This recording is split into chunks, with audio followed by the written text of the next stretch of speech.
各位同學，如果你哋有體育科嘅練習，老師要求你做嘅時候呢，請你用瀏覽器響手機、平板電腦或者電腦登入 learningfun.com.hk， 咁老師應該提供咗登入名稱密碼俾你哋嘅，咁你就可以喺呢個位置入返你哋嘅登入名稱密碼。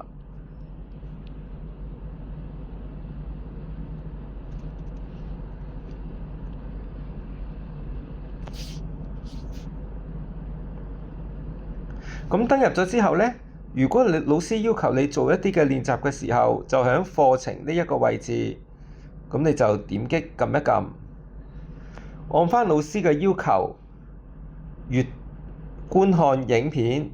譬如我要做接力呢個項目，咁你撳圖片呢，就係睇片嘅。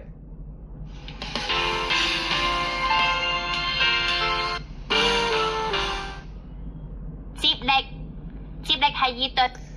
咁睇完片之後呢，下載掣有個位置撳呢個呢，就係有一張筆記，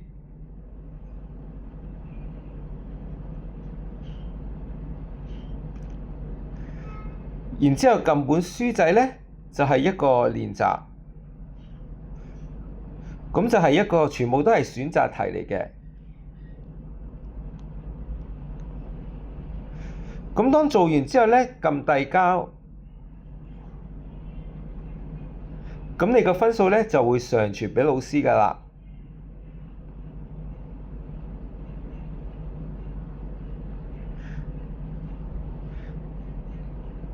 另外，如果老師同你哋做完體適能或者一啲嘅測驗、體育科嘅評核之後呢，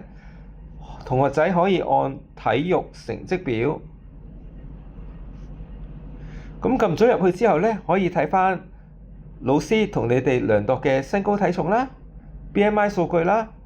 或者嗰個體適能、技巧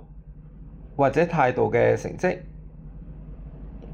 喺呢度就可以睇到啦。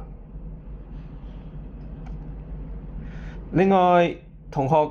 有需要嘅話呢，可以喺每天運動嗰度呢，記錄返自己嗰個數據。譬如今日係9月10號，咁就入返自己做咗幾多分鐘。譬如慢跑，我做咗20分鐘；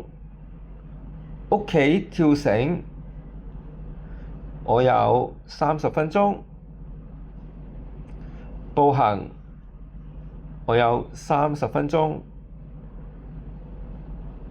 咁呢度呢，就會睇到總共有80分鐘嘅 yes 呢，就即使你今日係達標啦。另外，灰色嗰度顯示呢，每一日你要做嘅動作，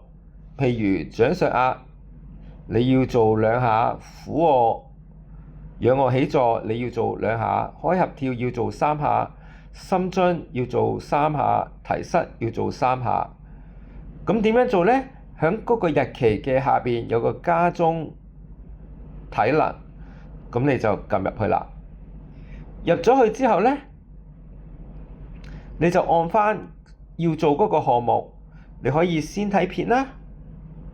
譬如我做開合跳，咁有個 demo 嘅，咁撳入去，跟住做嗰陣時呢，要先舉手，然之後根據片嘅內容跟返佢做老師嘅要求嘅次數就得㗎啦。好啦，咁做完之後呢，就會有返個成績上傳俾老師啦。